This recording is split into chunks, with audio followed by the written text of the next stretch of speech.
naik ke surga, duduk sebelah kanan Allah Bapa sebagai Imam Besar Agung, dan melanjutkan kedatangannya kali kedua yang sudah tidak lama lagi. Puji Tuhan, saudara. Berikut kita akan nyanyikan satu nyanyian lagi berjudul Dia Hidup.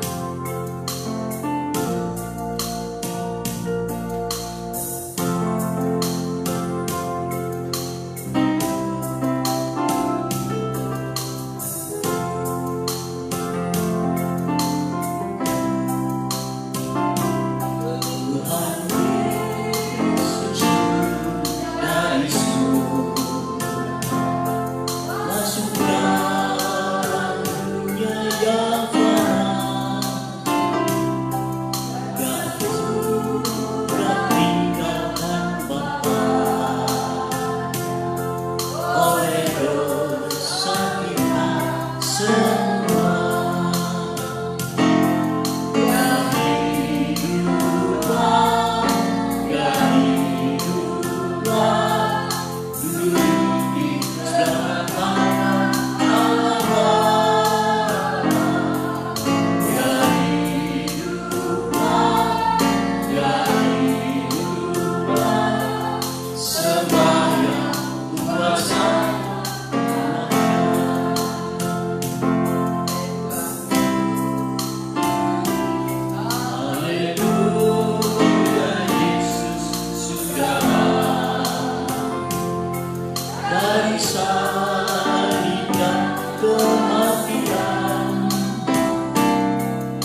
Yesus yang mati di atas kayu salib dan menanggung segala dosa, mengambil segala kelemahan kami umat manusia, bahkan menanggung segala penyakit kami. Betapa ucapan syukur terima kasih. Setelah Engkau mati di atas kayu salib, Engkau dikuburkan, dan pada hari ketiga Engkau bangkit dari antara orang mati, menang atas maut, menang atas penguasa maut yaitu iblis.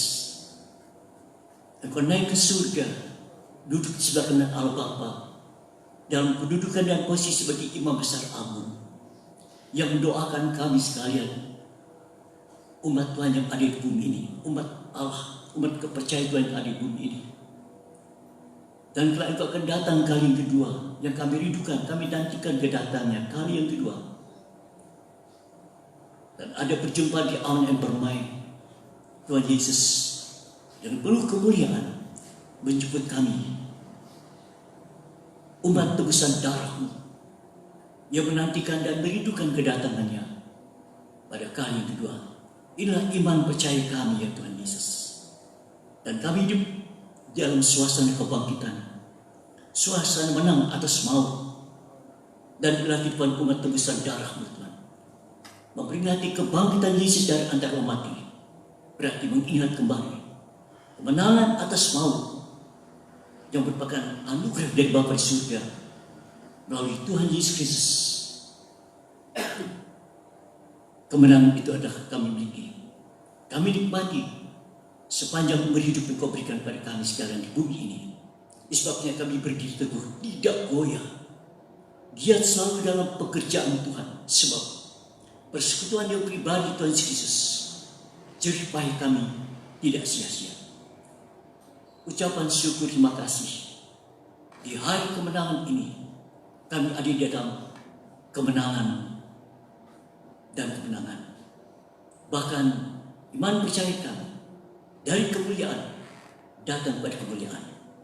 Terpuji akan nama Tuhan kami Yesus Kristus. Hari demi hari menanggung bagi kami sekalian Allah yang menjadi juru selamat yang menyelamatkan kehidupan kami.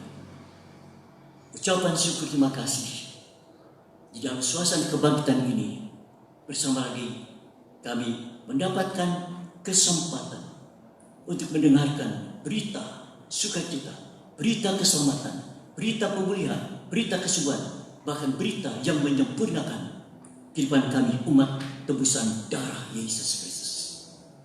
Kami sambut terima firman Allah, firman berdaya kekuatan kuasa kebangkitan yang kami percaya, firman yang memulihkan keadaan kami, yang menyembuhkan keadaan kami, bahkan menjadikan kami sempurna tanpa cacat celah, bahkan membawa kami pada kemuliaan yang sama.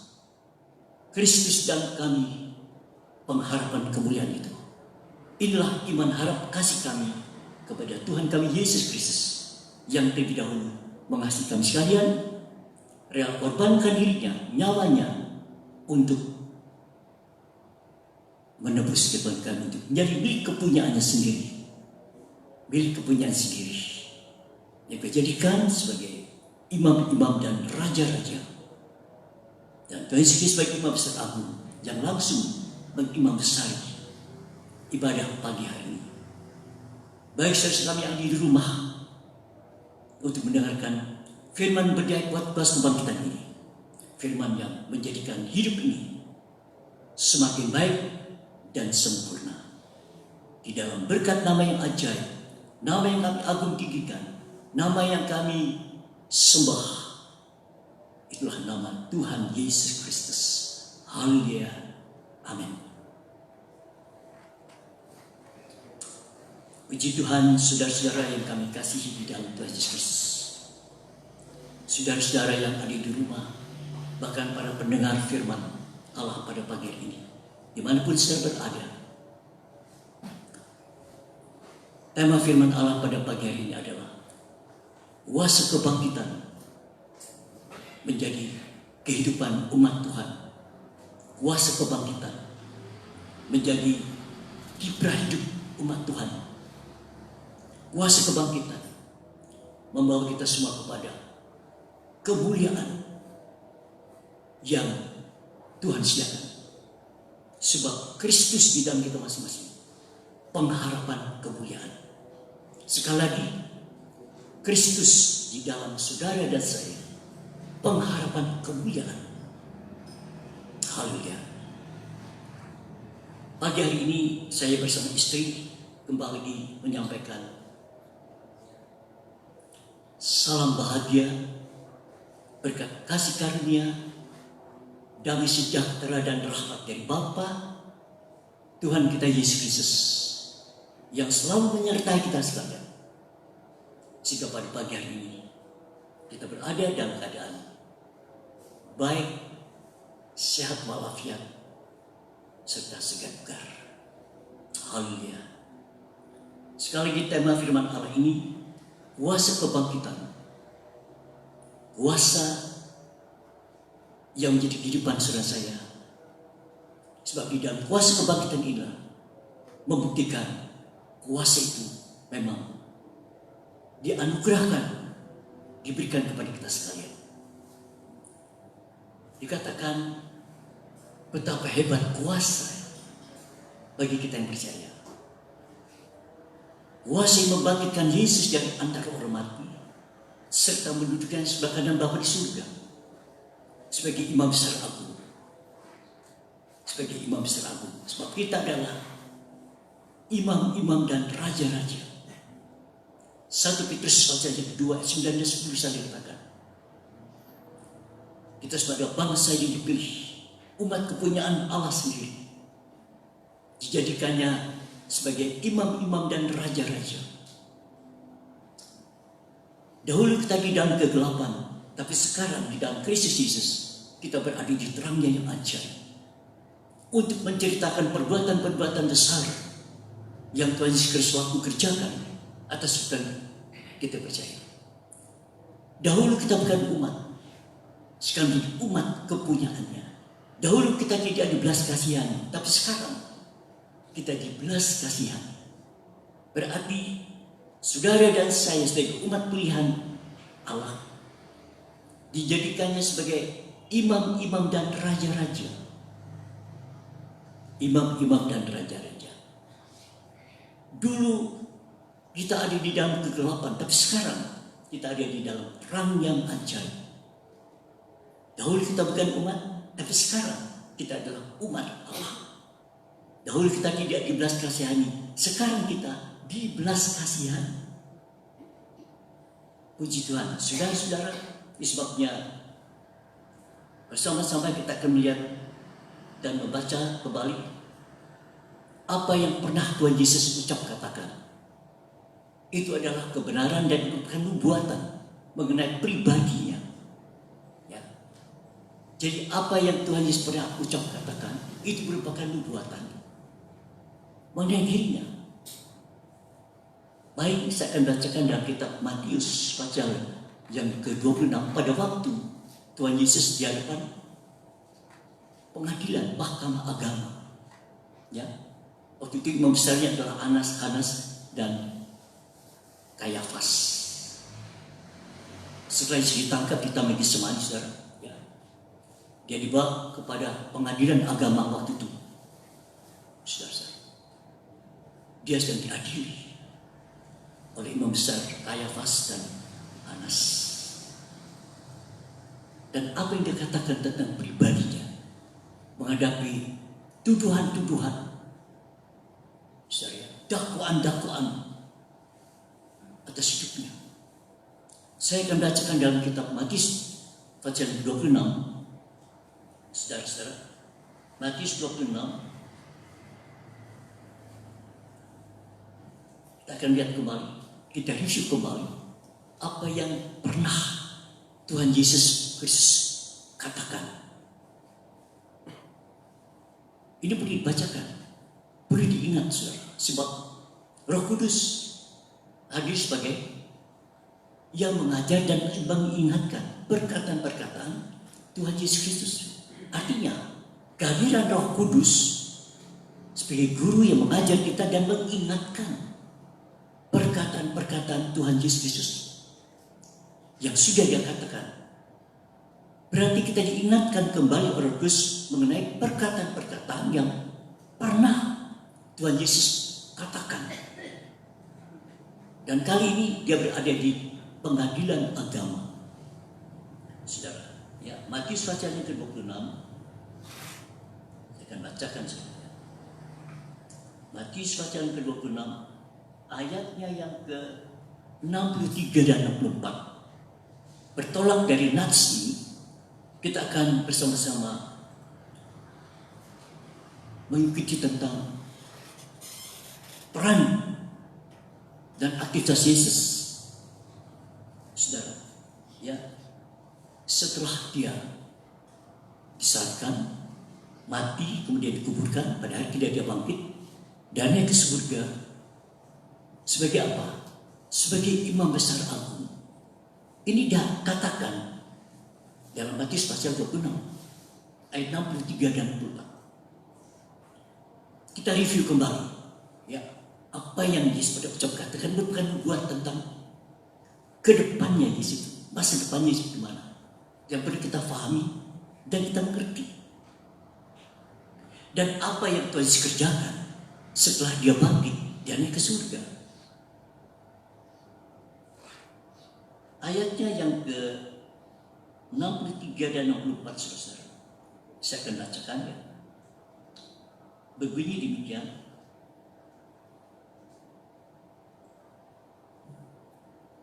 Ya. Matius pasal yang ke ayat 62. Lalu imam besar itu berdiri dan berkata kepadanya, "Tidakkah engkau memberi jawab atas tuduhan-tuduhan saksi-saksi ini terhadap engkau?"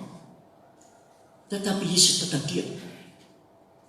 Lalu kata imam besar kepadanya, "Demi Allah yang hidup, katakanlah kepada kami, apakah engkau Mesias, anak Allah atau tidak?" Jawab Yesus, "Engkau telah mengatakannya. Akan tetapi, aku berkata kepadamu, mulai sekarang, kamu akan melihat Anak Manusia duduk di sebelah kanan Yang Maha Kuasa dan datang di atas awan-awan di langit." Saudara, mari kita lihat apa yang dikatakan di hadapan imam besar yang sedang mengadili Dia. Saya katakan kali. Kata Yesus, "Engkau telah mengatakannya. Akan tetapi, aku berkata kepadamu, mulai sekarang kamu akan melihat Anak Manusia duduk di sebelah kanan Yang Maha Kuasa dan datang di atas awan-awan di langit." Ini ucap kata Yesus mengenai setelah Dia nanti mati, bangkit. Dia duduk di sebelah kanan Yang Maha Kuasa dan Dia akan datang kembali di awan yang perih.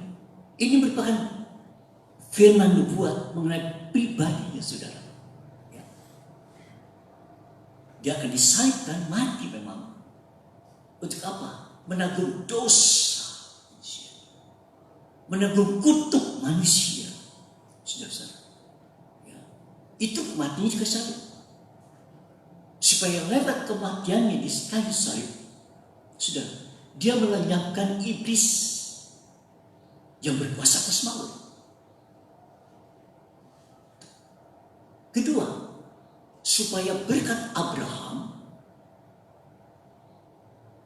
saudara, itu turun atas kehidupan bangsa-bangsa lain yang non-Yahudi dan Roh Kudus yang dijanjikan itu. Ini, saudara. Dan kemudian Dia dikuburkan. Terbukti kuburnya kosong. Dua malaikat berkata, "Dia sudah bangkit." Apa yang tertinggal sudah tahu di kubur itu? Kain kapan dari lenan halus itu mahal sekali. Ya. Waktu Dia lahir, sudah tahu, kain yang murah, bedungnya itu kain lapin. Itu tanda kemiskinan. Membungkus bayi Yesus sebagai Mesias, Juru Selamat itu. Itu tanda kemiskinan Yesus, saudara. Ya, dia tinggalkan semua kemuliaan di surga. Dia turun ke bumi ini menjadi miskin. Lahir saja di kandang. Suasana kandang. Suasana yang berbau. Suasana domba. Di situ ada lain. Saudara. Dibaringkan di palungan tempat makanan dari domba-domba itu. Dibungkus dengan kain lampin yang sangat murah sekali. Saudara, itu menunjukkan kemiskinan Yesus. Itulah anugerah. Supaya di kemiskinannya kita yang miskin digantikan di kaya. Itu anugerah. Saudara, ya. Dia menjadi miskin terhina. Supaya kita yang miskin terhina menjadi kaya. Kaya kemurahan, kaya rahmat. Kekayaan kasih kami berlimpah-limpah. Saudara, itu kekayaan, kaya keselamatan, kekayaan iman. Itu kekayaan yang saudara saya miliki. Saudara, puji Tuhan. Dan yang paling miskin dia adalah di Kaisar. Saudara tahu, sekujur badannya hanya ditutup bagian apa? Bagian alat vitalnya. Semua telanjang, saudara. Dia tidak. Ini dia mati, dia sebagai orang yang terhina, terkutuk, saudara. Ternista di situ dia. Dikuburkan dia mati. Dan kosong. Hanya apa yang ada di situ, saudara? Membuktikan di kubur itu hanya kain lenan halus yang sangat mahal. Itu kain kapan untuk membungkus tubuhnya. Saudara, waktu mati dia tidak dipakai peti. Saudara, dibungkus dengan kain lenan halus yang sangat mahal dan satu tangan. Itu bukti dia, Bapak. Membuktikan bahwa kuburnya kosong. Batu dia. Dia batu. Saudara, ya, selama 40 hari dia menyatakan kepada para murid, dia bangkit. Dan dia naik ke surga, disaksikan. Dia naik ke surga. Dan dia berjanji akan datang kembali. Yang saya ambil di sini adalah dia duduk sebagai imam besar aku. Ibrani 8 ayat. Dia duduk di sebelah kanan Allah yang Maha Kuasa. Siapa itu? Allah Bapa. Dan dia akan datang kembali. Ibrani, saudara. Ibrani 8. Ibrani 8. Ayat 1. Inti segala yang kita bicarakan itu ialah kita mempunyai imam besar yang demikian, yang duduk di sebelah kanan tahta yang maha besar di surga, dan yang melayani ibadah di tempat kudus, yaitu di dalam kemah sejati yang diberikan oleh Tuhan dan bukan oleh manusia. Inilah ibadah kita, saudara. Tabernakel sejati. Ya. Tabernakel sejati, bayangkan. Sebab apa? Kita adalah imam-imam dan raja-raja. Dan dia hadir sebagai imam besar ibadah kita pagi hari ini. Baik saudara yang duduk di rumah, di mana saudara mendengar firman Allah pagi ini. Jadi posisi Yesus setelah bangkit naik ke surga, dia memposisikan diri sebagai imam besar agung untuk imam-imam dan raja-raja. Itulah saudara dan saya. Dan inilah ibadah sejati. Tabernakel sejati, saudara. Ya, bukan tabernakel Musa. Tabernakel Musa, saudara, yaitu memang Tuhan perintahkan untuk buat di bumi waktu itu. Itulah tata ibadah umat Israel. Dan hanya imam besar dan imam-imam saja yang melayani di tabernakel tadi, saudara-saudara. Ya, imam besar yang masuk ke ruang Maha Kudus itu setahun sekali. 1 tahun sekali. Membawa darah korban dari mezbah korban bakaran. Saudara, setelah dibakar, darah diambil. Dan imam besar membawa darah tadi di bokor dan kemenyan, dupa. Itu 1 tahun sekali untuk apa? Mengadakan perdamaian dosa umat waktu itu. Jadi 1 tahun sekali. Saudara, itu darah dipercikan di tutupan pendamaian, tutupan Girafirat di tempat di perjanjian. Saudara, ada yang 2 kerub peti, itu tabut perjanjian. Dan situlah 7 kali, 7 percikan darah di atas peti dan di depan peti. Itu tanda sengsara. Darah tanda sengsara yang sempurna untuk mengerjakan perdamaian. Dan tidak lama kemudian itu Roh Maha Kudus dipenuhi kemuliaan Allah, Tuhan hadir. Apa? Dosa umat diampuni, diperdamaikan. Saudara saya, itu 1 tahun sekali. Tapi untuk sekarang, saudara saya, yang non Yahudi, dia hadir sebagai imam besar, membawa darahnya sendiri, darah untuk memperdamaikan saudara saya dengan Bapa di surga. Itu sebabnya tadi dikatakan di depan pengadilan agama, kamu akan melihat Anak Manusia duduk di tempat di sebelah kanan Allah yang Maha Kuasa. Dia sudah mengatakan, nanti kalau aku bangkit, aku akan diposisikan sebagai imam besar agung di sebelah kanan Allah Bapa, menjadi imam besar untuk imam-imam dan raja-raja. Itulah saudara saya. Dan inilah ibadah yang sejati. Inilah tabernakel sejati yang saudara-saudara yang saya lakukan hari ini. Ini tekan Roma pasal 12. Ibadah yang sejati. Ini arti setelah dia bangkit, dia duduk sebagai Allah Bapa sebagai imam besar agung. Dan kita sebagai imam-imam dan raja-raja. Saudara, ini satu hubungan. Satu hubungan yang harus saudara mengerti. Dan inilah kemah sejati. Ya, kemah sejati. Saudara, ayat 2, dan yang melayani ibadah di tempat kudus, yaitu di dalam kemah sejati yang didirikan oleh Tuhan, bukan oleh manusia. Waktu itu oleh Musa. Tapi sekarang Tuhan yang membangun, mendirikan, saudara, kemah sejati. Ya, saudara, saya ini kemah sejatinya, saudara. Kita ada tabernakel sejati yang didirikan oleh Tuhan.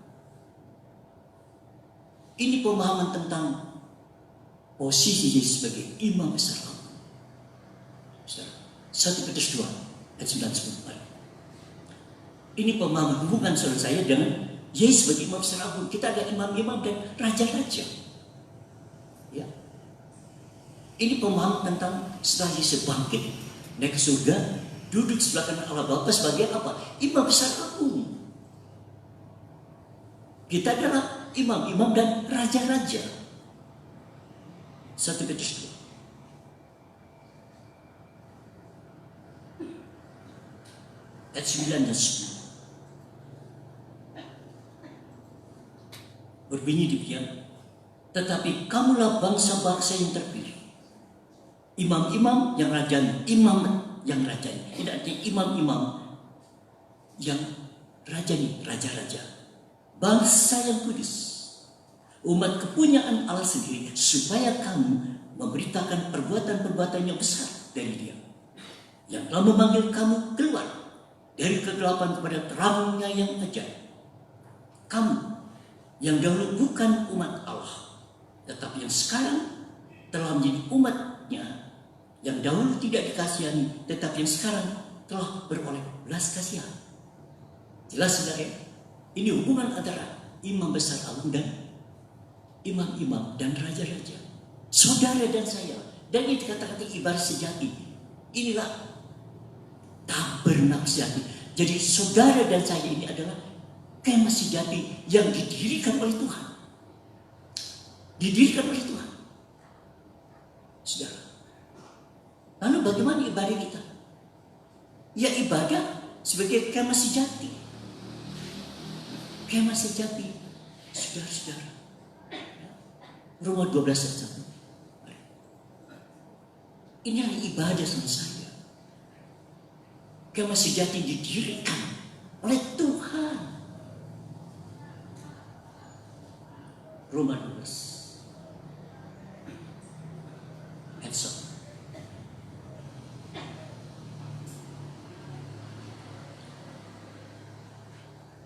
Karena itu, saudara-saudara, demi kemurahan Allah, aku menasihatkan kamu supaya kamu mempersembahkan tubuhmu sebagai persembahan yang hidup, yang kudus, dan yang berkenan kepada Allah. Itu adalah ibadahmu yang sejati. Itulah ibadah sejati. Jadi saudara saya ini, kita ini tabernakel, kemah sejati yang didirikan oleh Tuhan. Sehingga dikatakan saudara-saudara, demi kemurahan Allah, aku menasihatkan kamu supaya kamu mempersembahkan tubuhmu, tubuh ini, sebagai persembahan yang hidup, yang kudus dan yang berkenan kepada Allah. Itu adalah ibadah sejati. Kenapa? Kita adalah kemah sejati, tabernakel sejati yang didirikan oleh Tuhan. Jelas saudara? Kenapa? Kita ada imam-imam dan raja-raja. Ini pemahaman setelah dia bangkit. Dia posisikan dirinya di sebelah kanan Allah Bapa sebagai imam besar aku.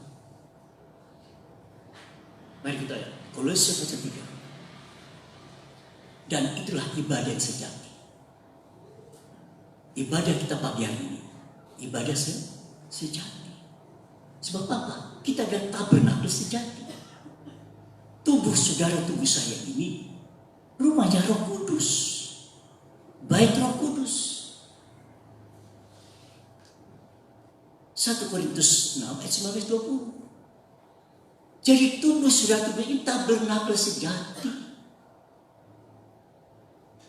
Yang dikatakan mempersembahkan tubuh tabernakel ini yang hidup, kudus dan berkenan. Karena itulah ibadah sejati. Jadi ibadah selesai sekali ini apa? Ibadah sejati, bukan agamawi. Jelas?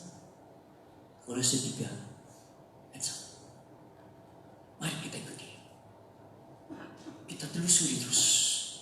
Sehingga ada satu pemahaman ibadah saudara saya adalah tabernakel sejati. Kemah sejati, itu ibadah. Dia sebagai imam besar agung kita yang mengimam besar ibadah ini. Kita adalah imam-imam dan raja-raja. Ini pemahaman tentang apa yang Tuhan Yesus pernah katakan waktu di depan pengadilan. Matius 26 kita baca tadi ayat 6-9. Jelas kan? Ini menunjukkan bagaimana saudara, ya, pribadi Yesus sebagai imam besar agung, saudara sebagai imam-imam dan raja-raja. Umat kepunyaan Allah sendiri loh. Umat kepunyaan Allah sendiri.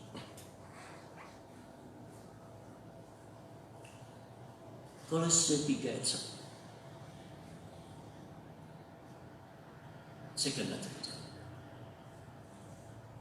Kolose 3 ayat 1. Karena itu, kalau kamu dibangkitkan bersama dengan Kristus, carilah perkara yang di atas, di mana Kristus ada, duduk di sebelah kanan Allah. Sebagai apa? Imam besar agung. Pikirkanlah perkara yang di atas, bukan yang di bumi. Carilah perkara di surga, yaitu kedudukan Yesus yang mati, bangkit dan hidup selama ini sebagai imam besar agung. Pikirkanlah perkara yang di atas. Pikirkan apa? Hal di surga, di mana posisinya sebagai imam besar agung, apa yang dikerjakan, apa yang dilakukan untuk umatnya, untuk jemaatnya, sebagai imam-imam dan raja-raja tadi. Saudara, memang kita masih di bumi, tapi pemikiran kita ini, pemikiran sebagai umat kepunyaannya, ya, sebagai imam dan raja-raja, mari orientasi pikiran kita kepada posisi Yesus sebagai imam besar agung, saudara, ya. Apa yang dia kerja lakukan untuk saudara saya yang dalam kaitan ibadah sejati tadi, kemah sejati ini, yang Tuhan sendiri dirikan. Jelas dikatakan tadi, saudara-saudara, ya. Ibadah sejati, kemah sejati, tabernakel sejati. Siapa? Tubuh saudara, tubuh tabernakel sejati, saudara. Ini namanya kemah sejati. Kemah sejati, bait Roh Kudus, rumahnya Roh Kudus. Sehingga ibadah saudara saya apa? Berdaya buat kuasa kebangkitan. Ini yang kita cari, ini kita pikirkan. Walaupun kita masih di bumi, memang kita Tuhan berikan pikiran seperti itu, tapi pikiran harus diperbarui. Ya, akal budi harus dibarui, saudara. Harus dibarui akal budi ini, harus berbarui. Di dalam krisis sistem jadi kajian baru, tapi pikiran kita dibarui. Kembali Roma 12 tadi, sebentar tadi. Kembali Roma 12. Ya. Kembali Roma 12. Roma 12 kita kembali. Ya. Roma pasal 12.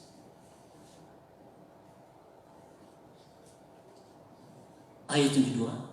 Janganlah kamu menjadi serupa dengan dunia ini, tetapi berubahlah oleh pembaharuan budimu. Pembaharuan akal budimu, sehingga kamu dapat membedakan manakah kehendak Allah, apa yang baik, yang berkenan kepada Allah, dan yang sempurna. Kalau saya kaitkan tadi dengan Kolose 3, pikiran kita ini loh. Apa? Pikirannya dibarui. Sehingga pemikiran kita sekarang, saudara, apa? Apa sih menjadi kehendak Allah itu? Apa yang baik? Yang berkenan? Dan yang sempurna. Yang sempurna. 3 hal inilah, saudara, yang apa Tuhan kehendaki, itulah ibadah. Ini kita pikirkan.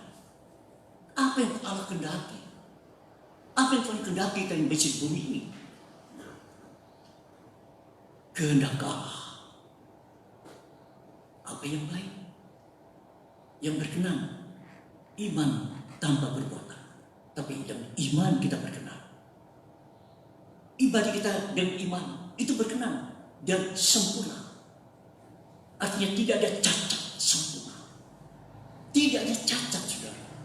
Kata sempurna itu, kalau kita mempersembahkan sesuatu itu, saudara, tidak ada cacat, sempurna itu persembahan kita, ibadah kita. Ini kehendak Allah yang harus kita lakukan. Pembaharuan akal budi harus diubah, harus dibangun. Baru kita mampu membedakan mana kehendak Allah, apa yang menjadi kehendak Tuhan itu di dalam ibadah kita. Sebagai imam besar agung, apa yang baik, yang berkenan, dan yang sempurna. Itu ibadah sejati. Itu ibadah yang kita lakukan hari ini, saudara. Ibadah menurut kehendak Allah, menjadi keinginan Allah. Itulah ibadah kita apa? Apa yang baik. Kasih tidak berbuat jahat. Itu kasih. Dan iman kita berkenan. Pengharapan akan kesempurnaan. Lihat itu. Kasih, iman, pengharapan. Tuh.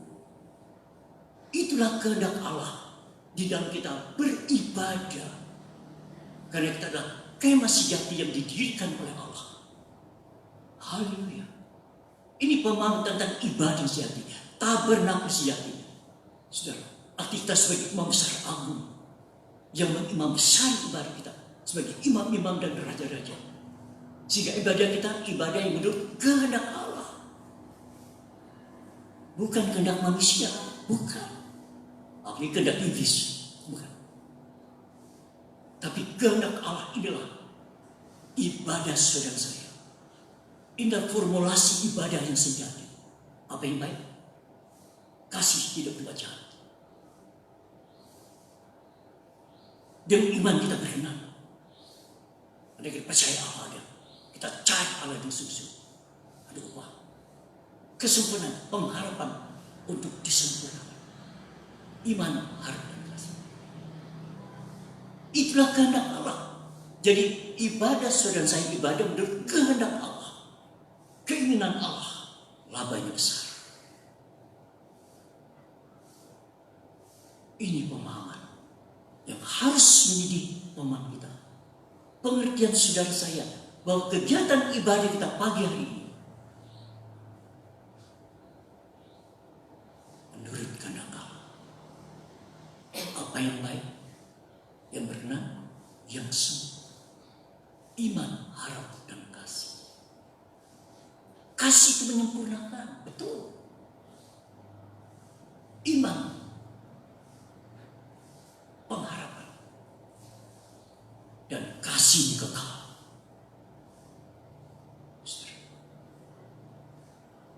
Itulah ibadah dan labanya besar karena kehendak Allah yang kita turuti, keinginan Allah yang kita turuti. Sudah tahu apa yang baik, yang berkenan, dan yang sempurna. Itu ibadah saudara, apa yang baik, yang berkenan dan sempurna. Saudara tahu, itulah ibadah menghasilkan jemaat sempurna dan berbuat baik. Sempurna dan berbuat baik. Berkenan? Oh. Itulah ibadah menjadi kehendak Allah yang kita turuti. Makanya kegiatan ibadah kehendak Allah. Tuh saudara-saudara, sebab kegiatan ibadah sini, kegiatan menurut kehendak Allah. Tiada hari tanpa ibadah. Berarti tiap hari melakukan kehendak Allah kita ini. Apa yang besar? Ada perbedaan orang fasik dan orang benar. Orang benar pasti beribadah, orang percaya pasti ibadah dia. Apa yang besar? Orang fasik tidak beribadah. Satu di antara dua. Di mana kita? Di mana kita? Yang melakukan kehendak Allah dan yang tidak melakukan kehendak Allah. Tidak beribadah berarti melakukan kehendaknya sendiri, kehendaknya derek. Itu dia. Fasik. Ibadah adalah kehendak Allah. Itu orang benar, dia pasti ibadah. Kenapa? Dia melakukan kehendak Allah. Fasik. Dia tidak melakukan kehendak Allah. Kehendak derek, kehendak maunya sendiri. Fasik. Kita bukan orang fasik, orang benar. Kenapa? Lakukan kehendak Allah. Tiap hari. Itu saudara. Ini pemahaman ibadah. Kita bukan orang fasik. Orang fasik apa? Tidak mau ibadah. Apa itu? Maunya daging dan turut itu.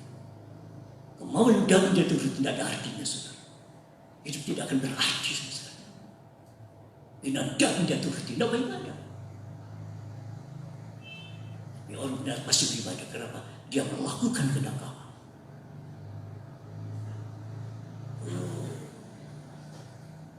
Tiada hari tanpa ibadah sih. Tiap hari saya melakukan ibadah. Melakukan kehendak Allah. Lama besar.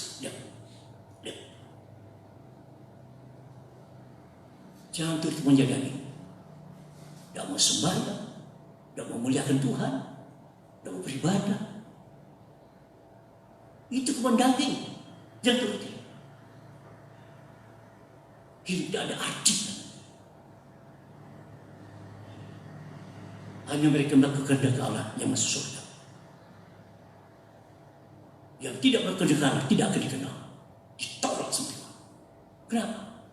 Buat kejahatan apa itu? Kemandangan dia turuti. Ya kan? Aku tidak kenal kamu. Buat kejahatan. Kenapa? Menuruti. Kemandangan dituruti daripada kehendak Allah. Ayo, untuk gimana dia? Ayo. Tiap hari lakukan kehendak Allah. Keinginan Allah lakukan itu. Apa yang baik, berkenan dan sempurna.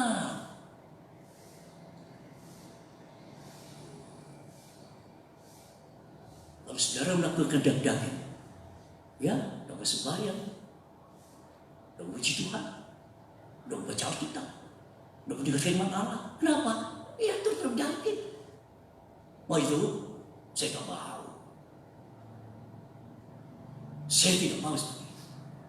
Sebagai hamba Tuhan. Saya tidak turut banyak daging, tidak. Tidak. Membuat kejahatan baru. Karena itu punya daging. Tidak mau berdoa, tidak mau menyembah, tidak mau puji Tuhan, tidak mau memuliakan Tuhan Yesus, tidak mau beribadah dia. Karena daging tak turuti.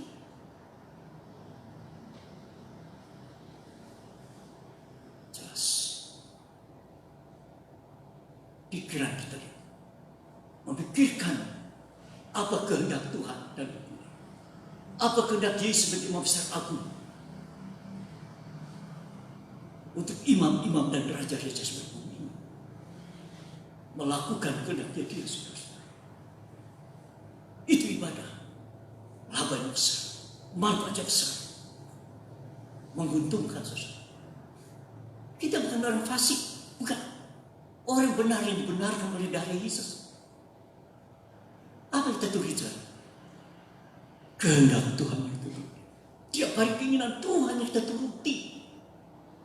Hidup kekal itu pasti. Hidup kekal. Satu Yesus Tuhan.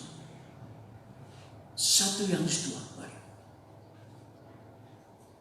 Ini pemahaman tentang ibadah sejati. Apa? Menuruti kehendak Allah. Keinginan Tuhan kita turuti, saudara.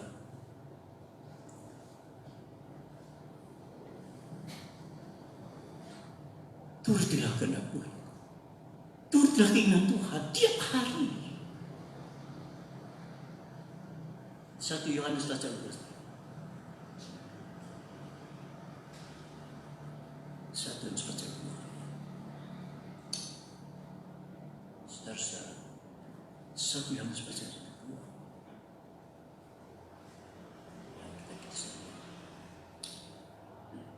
1 Yohanes 4:2 ayat 16. Sebab semua yang ada di dalam dunia, yaitu keinginan daging dan keinginan mata serta keangkuhan hidup, bukanlah berasal dari Bapa, melainkan dari dunia. Dan dunia sedang lenyap dengan keinginannya. Tetapi orang lakukan kehendak Allah tetapi itu selama-lamanya. Keinginan daging. Jangan turuti, saudara. Betul kita masih di bumi, masih berdaging dan darah. Jangan sampai keinginan daging kita turuti, keinginan mata dituruti. Akhirnya jadi sombong, kita jadi angkuh. Jadi arogan kita ini. Aduh. Itu formulasinya dunia. Kita berasal dari Bapa yang melakukan kehendak Allah pasti hidup selama-lamanya. Ini kita pikirkan apa yang jadi kehendak Allah, apa yang jadi maunya Tuhan, apa yang baik, yang berkenan dan sempurna. Walaupun kita masih di bumi, kalau tidak jadi sombong nanti, saudara, jadi angkuh, jadi jemawa kita. Jadi congkak. Aduh, kenapa? Itu formulasi dunia. Dia ini gampang sombong. Ini gampang sombong, saudara. Dia beri belajar kepada Yesus rendah hati dan lemah lembut. Tiap hari. Ini gampang sombong. Ini daging gampang sombong. Merasa. Kenapa? Itu formulasi dunia. Itu isinya dunia. Keinginan daging turuti, saudara. Aduh. Keinginan mata. Aduh. Dan show. Aku. Itu bukan berasal dari Bapa, tapi diri Bapa. Apa itu? Apa yang baik? Yang berkenan? Yang sempurna. Itulah kehendak Allah yang kita lakukan tiap hari. Tiap hari. Tiap hari. Walaupun kita masih daging dan darah. Daging dan darah terlalu lemah sudah. Tapi kita tidak turuti. Tidak kita turuti. Tidak. Karena kita bukan berasal dari Bapa. Tiap hari. Tiap hari kita lakukan kehendak Allah. Sudah. Tidak ibadah yang sejati. Artinya, saudara saya tiap hari di tabernakel ini melakukan kehendak Allah. Tiap hari tabernakel ini, kemah sejati melakukan kehendak Allah. Apa yang baik? Yang berkenan? Yang sempurna? Bisa.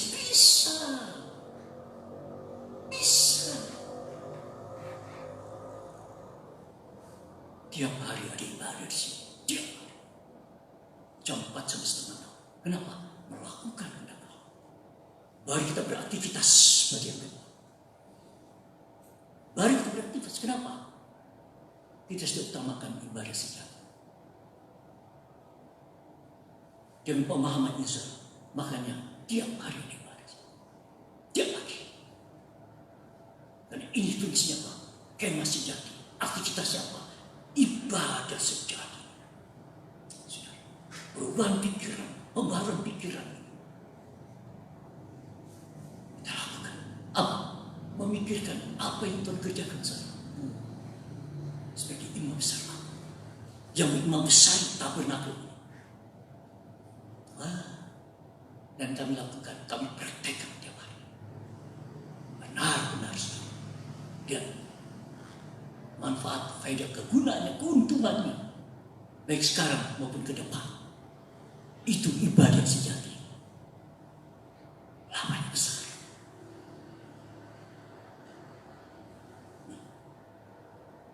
Memikirkan apa yang imam besar Agung lakukan, kerja besar. Kita sebagai imam-imam, sebagai tabernakel ini. Apa yang baik, yang berkenan, yang sempurna. Tiap hari. Mati setuju.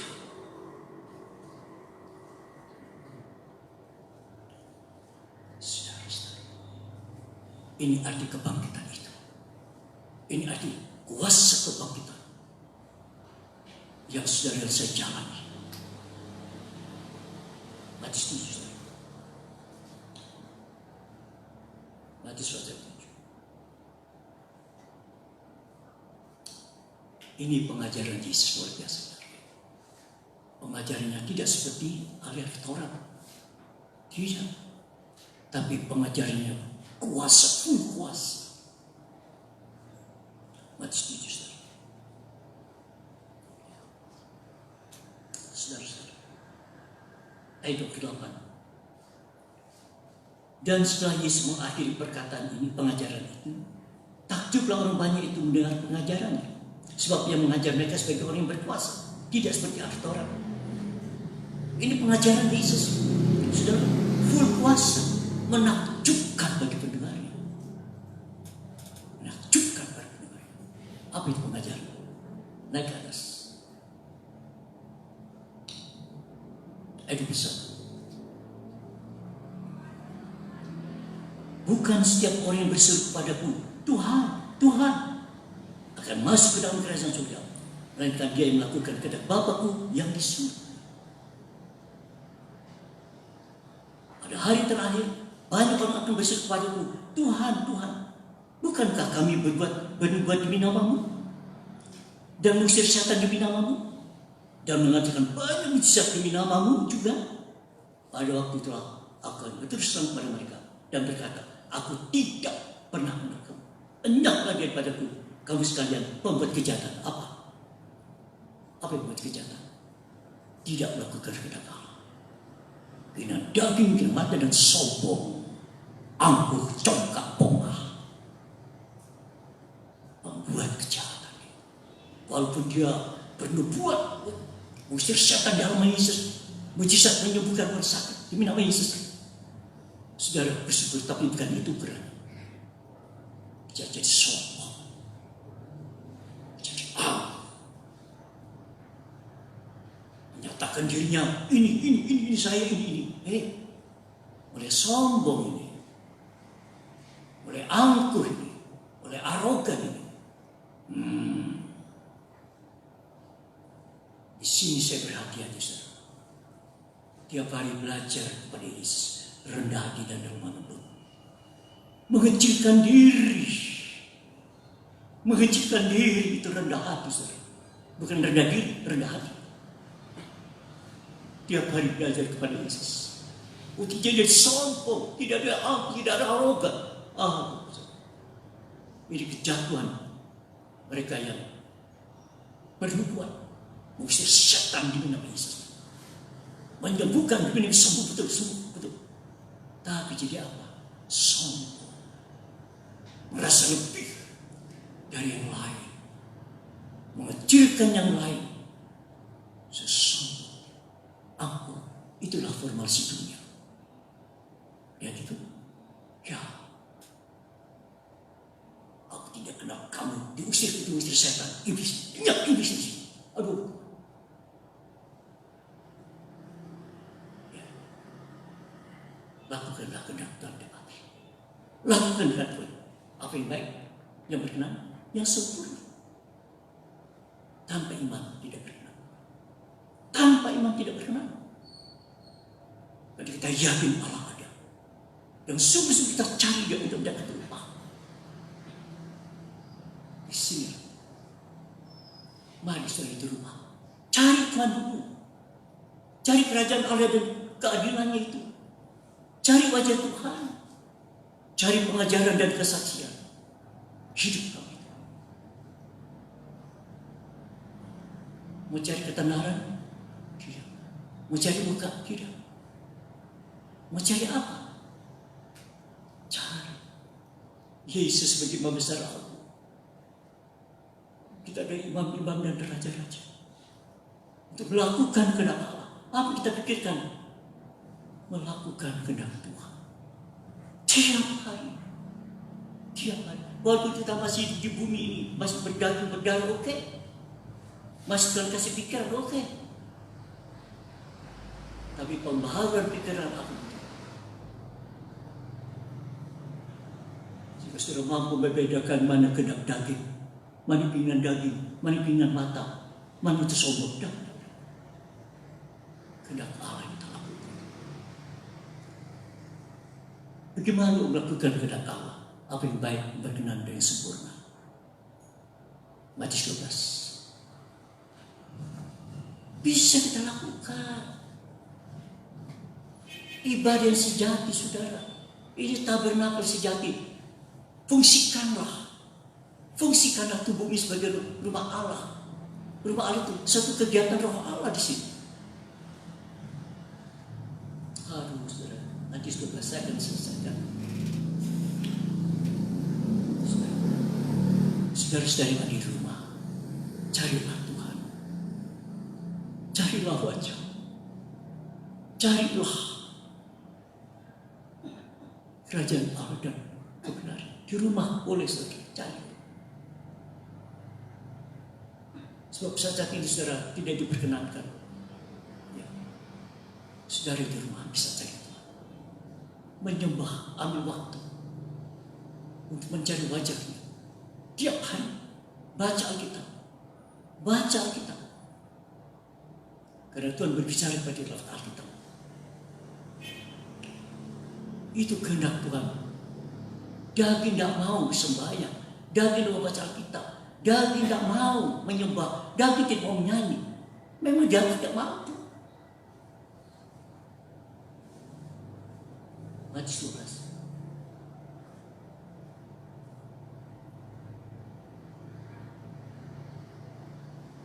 Matius 12 ayat 46. Ketika Yesus masih berbicara dengan orang banyak itu, ya, ketika Yesus mengajar, ibunya dan saudara-saudaranya berdiri di luar berusaha menemui dia. Maka Tuhan berkata kepadanya, lihatlah, ibumu dan saudaramu ada di luar bersama engkau. Tetapi jawab kepada orang yang menyampaikan berita kepadanya, siapakah ibuku? Dan siapakah saudaraku? Lalu katanya sambil menuju ke arah murid-muridnya, ini ibuku dan saudara-saudaraku, murid-murid. Perhatikan, murid-murid. Berarti mereka duduk mendengarkan pengajaran. Sebab siapapun yang melakukan kehendak Bapa di surga, dialah saudaraku laki-laki, dialah saudaraku perempuan dan ibuku. Saudara, waktu isi mengajar, ya saudara, murid-murid ada di situ. Datanglah Ibu Maria, Yoses, Yudas, Yakobus. Ingin membayi tidak bisa. Mereka di luar. Ada beritahu, guru, ibumu, saudaramu laki saudara. Siapakah ibu? Siapakah saudaraku laki saudara perempuan? Dia menuju yang di dalam, yang murid itu. Dia menuju itu murid, saudara, yang mendengar pengajaran itu. Dialah ibuku, dialah saudaraku laki saudara perempuan yang melakukan kehendak Bapa. Ya, kenapa kita diterima sebagai saudara perempuan? Ibu, kenapa? Melakukan kehendak Bapa tiap hari. Tiap hari kita melakukan kehendak Bapa. Apa? Mendengar pengajaran. Di sini ada pengajaran tiap pagi. Jam 4:30 ada pengajaran. Saudara murid, ini kita lakukan. Yo, menerima daging, tidak. Ya. Saya tidak menerima daging, capek. Tidak sembahyang, tidak baca kitab, ngantuk. Daging.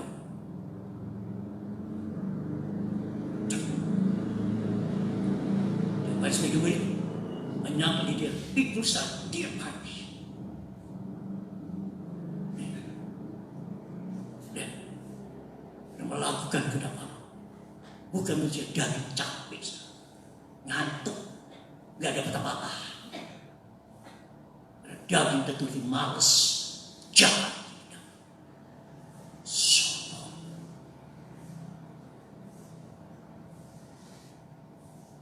No, dia menyangkal diri pingsan, itu kehendak. Karena itu murid mengikut Yesus.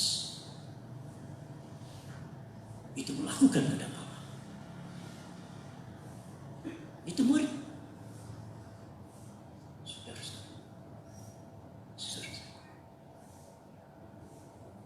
Orang melakukan kehendak Allah, hidup kekal selama-lamanya. Puji Tuhan. Kita semua berdoa. Berbahagia yang mendengarkan firman Allah dan yang menerimanya. Suatu kebahagiaan bagi kita melakukan kehendak Allah. Niscaya kita kekal. Kita naikkan sejenak kita selesai.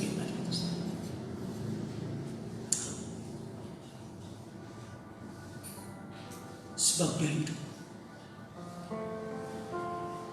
Sebab dia hidup. Ada hari esok.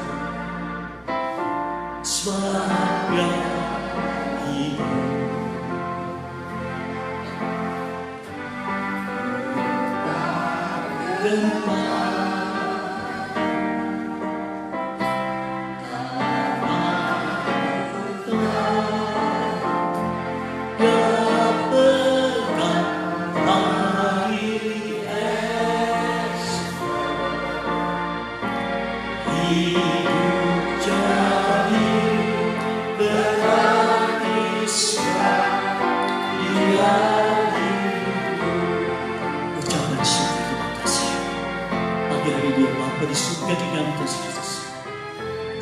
Mendengarkan firman Allah agar hidup yang ada ini setiap hari melakukan kehendak Bapa di surga. Kami diterima sebagai ibu, sebagai saudara laki dan perempuan Yesus, karena kami dengarkan firman Allah dan melakukan firman itu. Inilah kehendak Allah, membaharui pikiran kami, sehingga bisa membedakan manakah kehendak Allah, apa yang baik, yang berkenan dan sempurna. Inilah ibadah sejati, tabernakel sejati yang kami lakukan tiap hari. Bagi hormat yang terima kasih dan berkat Paskah kebangkitan Yesus yang kami terima untuk masa depan kami, hari ke depan kami, hari depan yang cemerlang gila-gila Kristus dalam pengharapan kemuliaan itu. Terima kasih, terima kasih. Makasih Roh Kudus, pimpin kuasai kami, bawa kami kepada kebenaran, mampukan kami mentaati kebenaran dan mengamalkan kasih bersaudara yang tulus ikhlas dan sungguh-sungguh.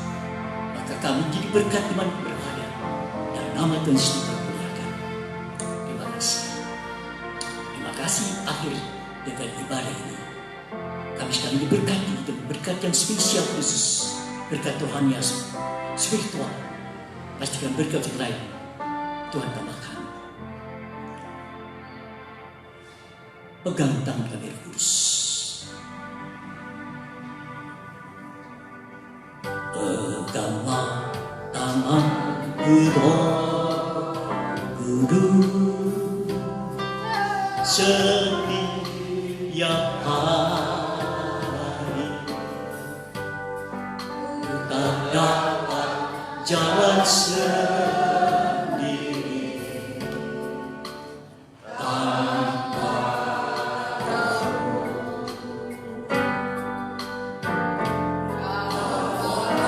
diriku berada segala kebenaran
agar unikan dari ibadah pagi hari, baik saudara kami yang di rumah, bahkan para pendengar di mana berada. Ucapan syukur terima kasih dalam suasana Paskah, suasana kebangkitan ini. Kami hidup di dalam suasana itu. Terima kasih, terima kasih. Saudaraku yang kekasih, terimalah. Tuhan Yesus Kristus senantiasa memberkati kita sekalian, serta melindungi kita semua. Tuhan Yesus Kristus menyinarkan wajah-Nya, memberkati kita semua dengan kasih karunia. Tuhan Yesus menghadapkan wajah-Nya, memberkati kita semua dengan damai sejahtera dalam segala hal secara terus-menerus. Kasih daripada Bapa di surga, anugerah kebenaran datang oleh di dalam Yesus Kristus. Sukacita kegembiraan Roh Kudus ada kekuatan menyertai kita sekalian hari ini dan seterusnya. Dalam berkat nama Tuhan Yesus Kristus. Yang percaya katakan amin. Haleluya. Puji Tuhan saudara. Bersebar saudara sekalian di kotak.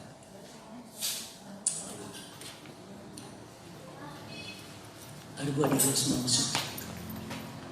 Sisi pertama saya, sisi kedua saudara.